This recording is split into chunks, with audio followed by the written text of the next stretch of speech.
আমাদের উচিত দিনে কমপক্ষে 100 বার করে হলেও আলহামদুলিল্লাহ পড়া যাবে।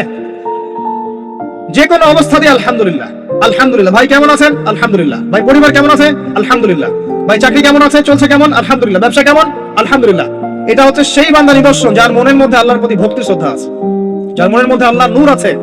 তার নিদর্শন হচ্ছে সে সব সময় শুকরিয়া আদায় করবে। একটা এক্সাম্পল দিচ্ছি, দেখেন ইব্রাহিম আলাইহিস সালাম ওই আর এই যে এইখানে মক্কায় তার একজন স্ত্রী হাজারা আলাইহিস সালাম, ওইখানে একজন স্ত্রী সারা আলাইহিস সালাম। মনে আছে ঘটনা? আচ্ছা, তিনি আসলেন বাসায়, দরজা নক করছেন যে বাসায় কে আছে? দরজার পিছন থেকে বলা হচ্ছে যে আমি। তিনি বলছেন ইসমাইল কোথায়? তখন আওয়াজ আসছে ইসমাইল শিকার করতে গেছে। তারপরে তাকে বলা হচ্ছে তোমরা কেমন আছো, স্বামী স্ত্রী তোমরা কেমন আছো? তো স্ত্রী জবাব দিচ্ছে আমরা ভালো নাই, আমাদের ঘরে অনেক অভাব, আমাদের অনেকের স্ত্রীর মতো। আছে না এরকম? সারা জীবন করে যাবেন, একটা কথাই শুনবেন শেষ বয়সে গিয়ে, জীবনে কিছুই পাইলাম না তোমার কাছে। নিজের মাথার ঘাম পায়ে ফেলে করতেই থাকবেন করতেই থাকবেন করতেই থাকবেন করতেই থাকবেন, কিন্তু আপনি শুনতেই থাকবেন কিছুই করলাম না, কিছুই পাইলাম না, কিছুই পাইলাম না। অমুক ভাবি কত ভালো আছে, অমুক কত ভালো আছে, অমুকের এত আছে, অমুকের তত আছে। সুবহানাল্লাহ। এটা আমাদেরই দোষ। কারণ বিয়ে করার সময় যারা দিনদারিতা না দেখে শ্বশুরের সম্পত্তি দেখবেন, সৌন্দর্যকে বেশি প্রাধান্য দিবেন, নিজের হারাম প্রেমকে বেশি প্রাধান্য দিবেন, নিজের ওই বংশমর্যাদা ইত্যাদি ইত্যাদিকে বেশি প্রাধান্য দিবেন, তখন তো আফসোস করতেই হবে, কিছু করার নেই। এই জন্যই তো নবী সাল্লাল্লাহু আলাইহি ওয়াসাল্লাম বলেছেন যে দিনদার স্ত্রীদেরকে দেখে বিয়ে করো, যার মধ্যে দিনের বুঝ আছে, জ্ঞান আছে, একে দেখে বিয়ে করো। তবে এখানে একটা বিষয় আপনাদের সতর্ক করতে চাই যে প্রত্যেকটা বোরখার পিছনেই সঠিক দিনদারিতা থাকে না। অতএব এটা দেখেও ধোঁকা খাওয়ার কিছু নাই। দিনদারিতা আল্লাহর সাথে বান্দার মনের ব্যাপার। দিনের বেসিক কিছু প্রশ্নের মাধ্যমে আপনি তার উত্তর পেতে পারেন, দিনের বেসিক কিছু বুঝ আচরণ দেখে আপনি তার উত্তর পেতে পারেন, তার তাকওয়া দেখে আপনি উত্তর পেতে পারেন। একজন আমিরুল মুমিনিন খলিফা, তিনি রাত্রেবেলা জনগণের অভাব অনটন দেখেন। একদিন দেখতে দেখতে রাতে ক্লান্ত হয়ে পড়লেন, একটা দেয়ালের আড়ালে তিনি দাঁড়িয়ে বিশ্রাম নিচ্ছেন, বসে পড়েছেন। দেয়ালের পিছন থেকে তিনি আওয়াজ শুনছেন, মা আর মেয়ে কথাবার্তা বলছে। মা বলছে দুধে পানি মিশাও, আর মেয়ে বলছে যে ইত্তাকিল্লাহ, হে মা আল্লাহকে ভয় করো। তার মা বলছে এখানে তো ওমর নাই, ওমরের প্রশাসন নাই, ভয়ের কি আছে, মিশাও পানি মিশাও। তখন এই মেয়ে বলছে ওমর নাই তো কি হয়েছে, ওমর রব আল্লাহ তো জীবিত আছেন, তিনি দেখছেন। ওমর রাদিয়াল্লাহু আনহু পরের দিন ওই বাড়িটা মার করে রাখলেন রাত্রেবেলা। পরের দিন তার ছেলেকে নিয়ে আসছেন এই বাসায়, এসে মেয়ে দেখাচ্ছেন, এই মেয়ে পছন্দ হয় কিনা দেখো। মেয়ে পছন্দ হয়ে গেছে। আমিরুল মুমিনিনের মানে রাষ্ট্রপ্রধানের ছেলের সাথে এই মেয়ের বিয়ে হয়ে গেল। দুধওয়ালি, দুধ ধোয়াচ্ছেন যেই মেয়ে, কি দেখে বিয়ে দিলেন? সৌন্দর্য দেখে? বংশমর্যাদা? শ্বশুরের টাকা? যৌতুক? এই কাজ যদি আমরা করতে না পারি, সংসারে শান্তি আসবে না, তখন কিছু করার থাকবে না ভাই। কারণ এই ফিতনা একবার ঢুকে গেলে জীবনটা মেসাকার। এগুলো ডিল করতেই দিন অনেক চলে যাবে। দিনের ফিকির পরে দেখবেন পরিবার সামলাতেই সময় শেষ, দিন শেষ। মানসিকভাবে যদি আপনি ফ্রেশ না থাকেন, ভালো না থাকেন, সাউন্ড না থাকেন, আপনি দিনের জন্য কিন্তু কিছু করতে পারবেন না। আর পরিবারে যদি নেককার স্ত্রী না থাকে, আপনি মানসিকভাবে ভালো থাকবেন না, এটা প্র্যাকটিক্যাল কথা। তো ওই যে স্ত্রী বলছে আমরা ভালো নাই, ইসমাইল শিকার করতে গেছে, আমরা ভালো নাই, একবেলা খাই একবেলা খেতে পারি না, ভালো নাই। ইব্রাহিম আলাইহিস সালাম বলছেন ঠিক আছে, ইসমাইল বাসায় আসলে ওকে বলো যে তার বাবা এসেছিল, আর তাকে বলো যে ঘরের চৌকাঠটা যেন পরিবর্তন করে। কথা কি বুঝতে পারছেন? ইসমাইল আলাইহিস সালাম আসলেন, একজন বৃদ্ধা লোক এসেছিল বাসায়, তোমার বাবা পরিচয় দিয়েছে। কি বলেছে? বলেছে যে ঘরের দরজা যেন পরিবর্তন করি। তখন তিনি বলছেন তুমি কি এমন বলেছিলে যার কারণে এই কথাটা বলেছে? তো তিনি বলছেন আমি বলেছি আমরা ভালো নাই, আমরা অভাবে আছি, তুমি শিকারে গেছো ইত্যাদি। তখন তিনি বলছেন তুমি ভুল করেছো, তিনি আমার বাবা ছিলেন, তিনি একজন নবী, তিনি ইনডাইরেক্টলি আমাকে বলেছেন আমি যেন তোমাকে তালাক দেই। এক কথায় তালাক হতে পারে? দিনদারিতা না থাকলে তালাক দেওয়া যায়। যদি ধৈর্য ধরতে ধরতে ধরতে ধরতে আপনি অতিষ্ঠ হয়ে যান, দিনের ব্যাপারে আর কম্প্রোমাইজ করতে পারেন না, সেক্ষেত্রে তালাক একটা অপশন আছে।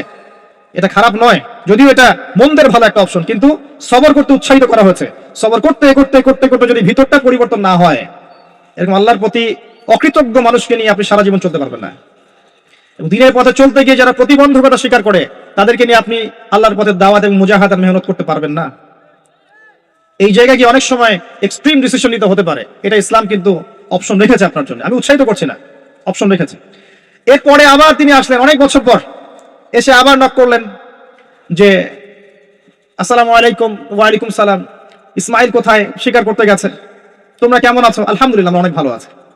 ঠিক আছে, ইসমাইল বাসায় আসলে তাকে বলো ঘরের চৌকাটটা যেন যত্ন করে, আদর করে, মহব্বত করে রাখে। কথা বুঝতে পারছেন? এবার ইসমাইল আলাইহিস সালাম আসলেন বাসায়, তার স্ত্রী জিজ্ঞাসা করছে, একজন বৃদ্ধা এসেছিলেন, তোমার বাবা পরিচয় দিয়েছেন, কি বলেছে? বলেছে তো আমি যেন ঘরের চৌকাটটা তুমি যেন অটুট রাখো, বহাল রাখো। তুমি কি বলেছো? আমি বলেছি আমরা অনেক ভালো আছি। তখন তিনি বলছেন, আমার বাবা তোমাকে অনেক পছন্দ করেছেন এবং তোমাকে নিয়ে আমাকে সংসার করতে বলেছে। এই হলো অবস্থা। শুকরিয়া আদায় যারা করতে পারবে না তাদেরকে নিয়ে চলা মুশকিল। লুকমান হাকিম, যাকে প্রজ্ঞা দেওয়া হয়েছে, তাকেও আল্লাহ পাক আদেশ করছেন তুমি আল্লাহর শুকরিয়া আদায় করো। যে ব্যক্তি আল্লাহর শুকরিয়া আদায় করে, কৃতজ্ঞতা প্রকাশ করে, যে কোনো হালতেই বলতে পারে আল্লাহ আলহামদুলিল্লাহ আমি ভালো আছি। এবং আল্লাহ রাসূল সাল্লাল্লাহু আলাইহি ওয়াসাল্লাম বলেছেন, কখনো উঁচু স্তরের লোকদের দিকে তাকাবে না। যার উঁচু বাড়ি আছে, তোমার চেয়ে উঁচু বাড়ি আছে, তোমার চেয়ে বড় গাড়ি আছে, তোমার চেয়ে বেশি টাকা আর্ন করে, ওদের দিকে দেখবে না, ওদের দিকে চোখ দিও না। বরং তোমার চেয়ে নিচে যারা আছে, দরিদ্র যারা, তোমার চেয়ে যারা দরিদ্র, ওদের দিকে তাকাও। তাহলে তুমি আল্লাহর নিয়ামতের শুকরিয়া আদায় করতে পারবে ইনশাআল্লাহ তাআলা। আমরা যদি হসপিটালে যাই, শুকরিয়া আদায় করতে পারবো না? যে যে হাজার হাজার মানুষ শুয়ে আছে, কারো ক্যান্সার, কারো ডায়াবেটিস, কারো অমুক, কারো তমুক, কারো অ্যাক্সিডেন্ট, কারো এইটা সেইটা, কারো ব্রেন টিউমার, কারো হার্টের সমস্যা, কত সমস্যা। কেউ হাঁটতে পারে না, কেউ বসতে পারে না, কেউ শুইতে পারে না, কেউ শুইলে ঘুমাতে পারে না। আমরা ভালো আছি না? আলহামদুলিল্লাহ, কৃতজ্ঞতা। যখন আপনি আপনার চেয়ে বিপন্ন কোনো মানুষকে দেখবেন, দেখে যদি এই দোয়াটা পড়েন, আলহামদুলিল্লাহিল্লাযী আফানি মিম্মা ইবতালাকা বিহি ওয়া ফাদ্দালানি আলা কাসীরিম মিম্মান খালাকা তাফদীলা। আল্লাহর শুকরিয়া আদায় করছি যে আল্লাহ তোমাকে যে বিষয় দিয়ে পরীক্ষা করেছেন, আমাকে তার থেকে নিরাপদ রেখেছেন এবং হাজার মানুষের চাইতে আল্লাহ পাক আমাকে উত্তম জায়গায় রেখেছেন, ভালো রেখেছেন। এই দোয়াটা যে ব্যক্তি পড়বে, ওই বিপদ তাকে স্পর্শ করবে না ইনশাআল্লাহ। এভাবে আপনি আল্লাহর শুকরিয়া আদায় করতে পারেন। আর আল্লাহ পাকের শুকরিয়া আদায় করার সবচাইতে বড় নিদর্শন হচ্ছে আপনি আল্লাহর আদেশ নিষেধ মেনে চলছেন কিনা। যে ব্যক্তি আল্লাহর আদেশ এবং নিষেধকে মেনে চলছে, এই ব্যক্তি প্রকৃতপক্ষে আল্লাহর শুকরিয়া আদায় করছে, তাই নয় কি? খালি মুখে যদি বলি আমি আল্লাহর শুকরিয়া আদায় করি, নামাজ নাই, সওম নাই, যাকাত নাই, কিচ্ছু নাই, মুখে মুখে বলছি আমি আল্লাহকে অনেক ভালোবাসি, এই ভালোবাসার দাম আছে? আল্লাহ পাক কি বলেছেন? যে তোমরা যদি আল্লাহর ভালোবাসা পেতে চাও, কুল ইন কুনতুম তুহিব্বুনাল্লাহ ফাত্তাবিউনি, আমার অনুসরণ করো। কার অনুসরণ? মুহাম্মদ সাল্লাল্লাহু আলাইহি ওয়াসাল্লামের অনুসরণ করো, তার সুন্নাহ মাফিক জীবন করো। ইনশাআল্লাহ আল্লাহ পাক তোমাদেরকে মাফ করে দিবেন, আল্লাহ তোমাদেরকে ভালোবাসবেন ইনশাআল্লাহ। লুকমান আলাইহিস সালামকে আমি আলাইহিস সালাম বলছি এই অর্থে তার উপর শান্তি বর্ষিত হোক, এই অর্থে বলছি। এরপর পরের আয়াতে লুকমান আলাইহিস সালাম, লুকমান হাকিম, তিনি বলছেন ওয়াইজ ক্বালা লুকমান লিবনিহি, তার সাথে তার সন্তানের একটা কনভারসেশন হচ্ছে। এটা ভালো করে শুনেন, তার সাথে তার সন্তানের একটা কনভারসেশন হচ্ছে। তিনি তার সন্তানকে কিছু নসিহত করছেন, ওয়াজ করছেন। যে নসিহতগুলো আল্লাহ পাকের কাছে এত ভালো লেগেছে, আল্লাহ পাক কুরআনুল কারীমের মতো কিতাবে সেটাকে নিয়ে এসেছেন। কিয়ামত পর্যন্ত এটা থাকবে ইনশাআল্লাহ। কিয়ামত পর্যন্ত একজন বাবা একজন ছেলের এই কনভারসেশন থাকবে ইনশাআল্লাহ। আমরা তো মনে করি সন্তানকে মানুষ করবে তার মা, এখানে আমরা দেখছি সন্তানকে নসিহত করছেন তার বাবা। আমরা ইউসুফ আলাইহিস সালামের ক্ষেত্রেও সেটাই দেখেছি, যে সন্তানকে নসিহত করছেন তার বাবা। আমরা কোরআন ঘাটলে দেখি যে বাবা সন্তানকে নসিহত করেন, মা নসিহত কম করেন। জি, ইব্রাহিম আলাইহিস সালাম কথা বলছেন তার সন্তানের সাথে, ইউসুফ আলাইহিস সালামের সাথে তার বাবা কথা বলছেন, লুকমান আলাইহিস সালামের সাথে তার সন্তান কথোপকথন হচ্ছে। তাহলে কোরআন দেখাচ্ছে বাপ কা বেটা, বাপ যেমন সন্তান তেমন। বাপ হবে সন্তানের রিয়েল গার্ডিয়ান, মা তাকে মানুষ করবে, ইলম, প্রজ্ঞা, বাস্তবতা শেখাবে কে? বাবা। আর আমাদের বাবারা এখন মানি মেকিং মেশিন, তারা খালি টাকা আর্ন করার মেশিন। সকাল 10টায় বেরাবে, আবার রাত 10টায় আসবে। সন্তানের সাথে বাবার কোনো মিল মহব্বত নাই, দেখাশোনাই নাই। এটা ঠিক নয়। সন্তানকে মানুষ করতে হবে বাবাকে, তাকে প্যারেন্টিং শেখাতে হবে। আমাদের বাবাদেরকে প্যারেন্টিং শেখাতে হবে, মাদেরকেও শেখাতে হবে। আসেন আমরা এখান থেকে দেখবো কিভাবে তিনি তার সন্তানকে নসিহত করছেন। এই নসিহত শুধু সন্তানের জন্য নয়, প্রত্যেকটা মানুষের জন্যই। আমরা এই নসিহতগুলোর মধ্য দিয়ে আমাদের লেকচারের ইতি টানবো ইনশাআল্লাহ তাআলা। আসুন, ওয়াইজ ক্বালা লুকমান লিবনিহি, যখন লুকমান হাকিম তার সন্তানকে বলেছিলেন, কি বলেছেন? ইয়া বুনাই, আদর করে বলছেন হে আমার সন্তান, বাবা শুনো, লা তুশরিক বিল্লাহ। প্রথম নসিহত কি? আল্লাহর সাথে শিরিক করো না। লা তুশরিক বিল্লাহ, আল্লাহর সাথে শিরিক করো না। আমরা আমাদের সন্তানকে প্রথম কি শিখাই? Humpty Dumpty sat on a wall. আমরা শিখাই Jack and Jill went up the hill.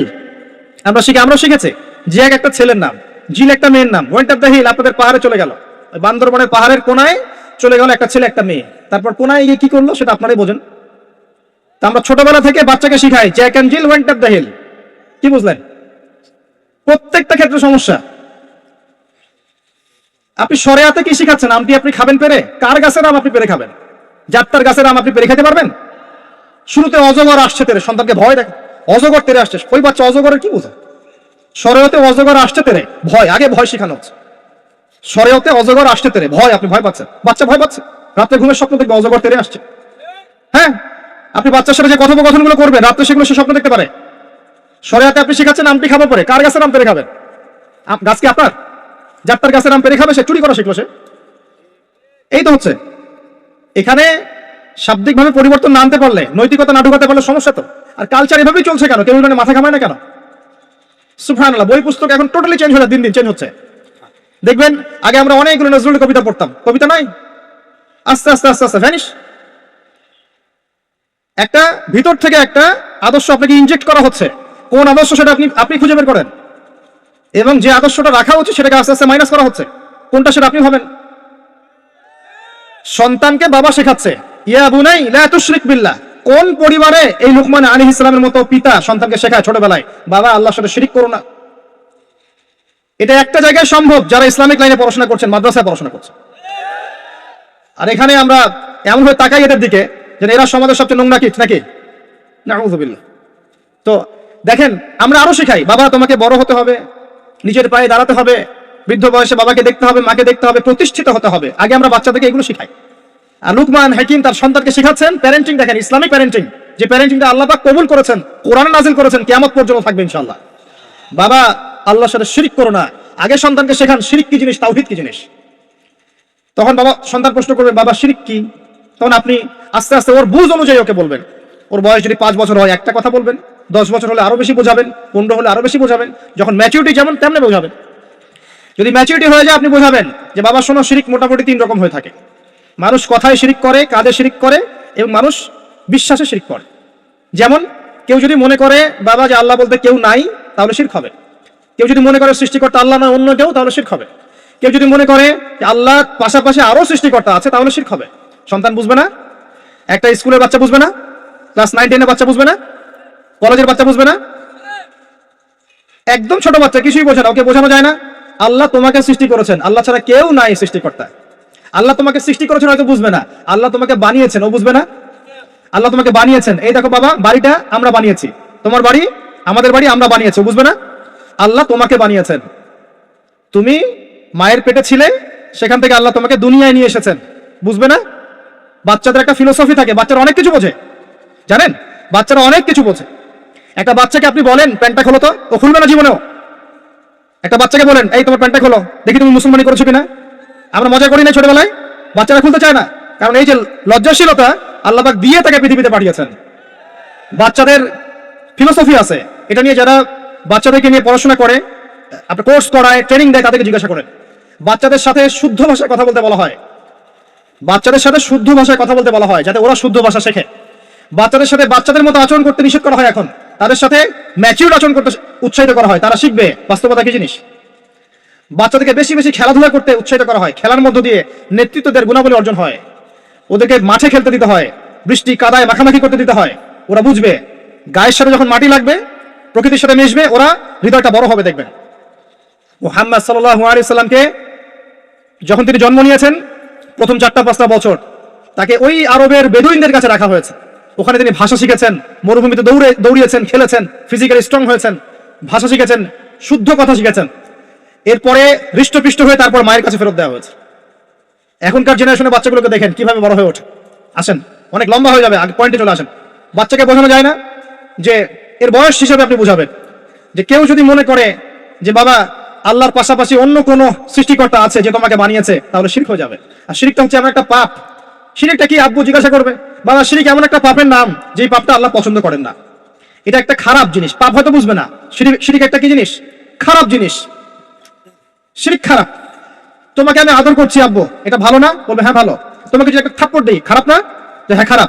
শিরক একটা খারাপ জিনিস, বাচ্চাকে বোঝানো যাবে না। বোঝাতে গেলে পারলে সবকিছু বোঝানো সম্ভব।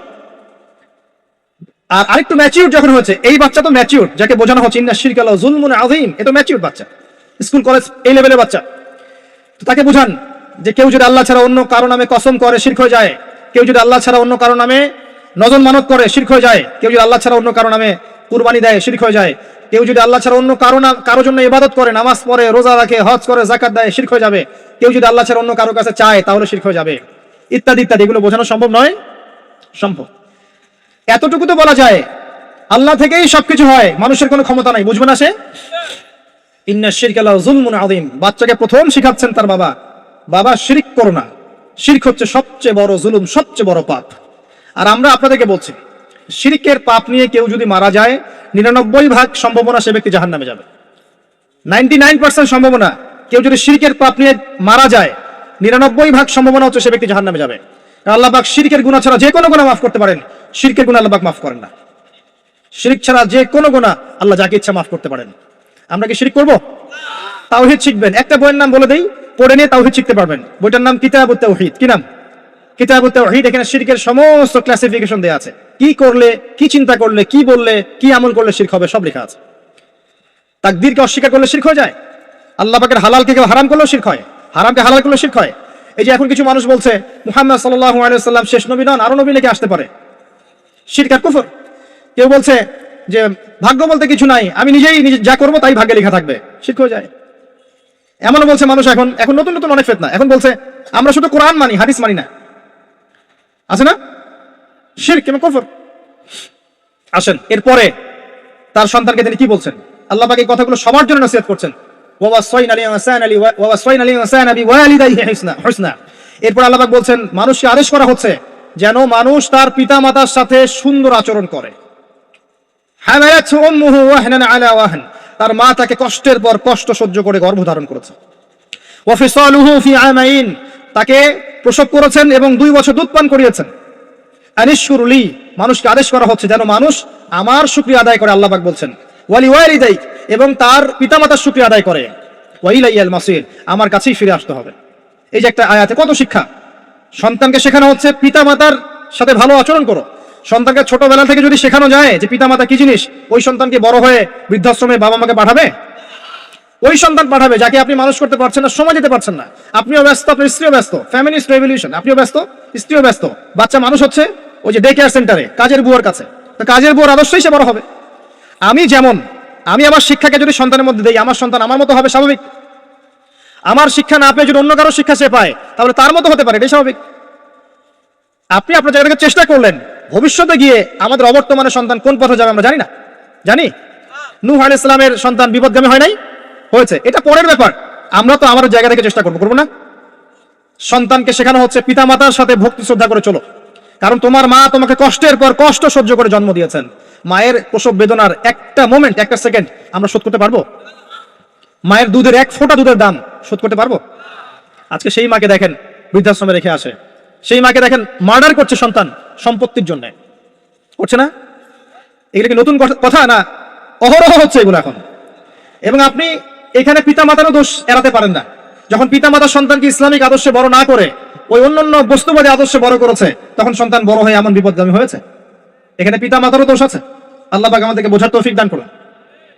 আল্লাহ পাক এরপরে আবারও বলছেন আমার শুকরিয়া আদায় করো, তোমার পিতামাতারও শুকরিয়া আদায় করো। মনে রেখো আমার কাছেই তোমাদেরকে ফিরে আসতে হবে। একটা দোয়া আল্লাহ শিখিয়ে দিয়েছেন অন্য একটা সূরার মধ্যে, যে যখন তোমাদের পিতামাতা বৃদ্ধ বয়সে চলে যাবে তাদের সাথে এমন আচরণ করো যে উফ শব্দটা পর্যন্ত তাদেরকে বলো না, উফ শব্দটাও বলো না, বিরক্তি ভরে উফ শব্দটিও করো না। কোন সূরায় আছে? সূরা বনী ইসরাঈলের মধ্যে আছে। وقضى ربك ألا تعبدوا إلا إياه وبالوالديه إحسانا وإما يبلغن عندك الكبر أحدهما أو كلاهما فلا تقل لهما أف ولا تنهرهما وقل لهما قولا كريما واحفظ لهما جناح الذل من الرحمة। তাদের জন্য ভালোবাসার এই বাহু প্রশস্ত করে দাও। ওয়াকুর রাব্বিরহামহুমা কামা রাব্বায়ানি সগীরা। আমরা এই দোয়াগুলো করব পিতামাতার জন্য। আল্লাহ পাক তৌফিক দান করুন। যাদের পিতামাতা নাই তারা জানে মা কি জিনিস আর বাবা কি জিনিস। আরেকটা হাদিস বলি আপনাকে, অন্যদিকে যাচ্ছি। নবী সাল্লাল্লাহু আলাইহি ওয়াসাল্লাম বলেছেন 3 ব্যক্তির জন্য ধ্বংস, তার মধ্যে এক ব্যক্তি হচ্ছে সেই ব্যক্তি যে ব্যক্তি রমজান মাসকে পেয়েছে নিজের আমল করে গুনাহ মাফ করাতে পারে নাই।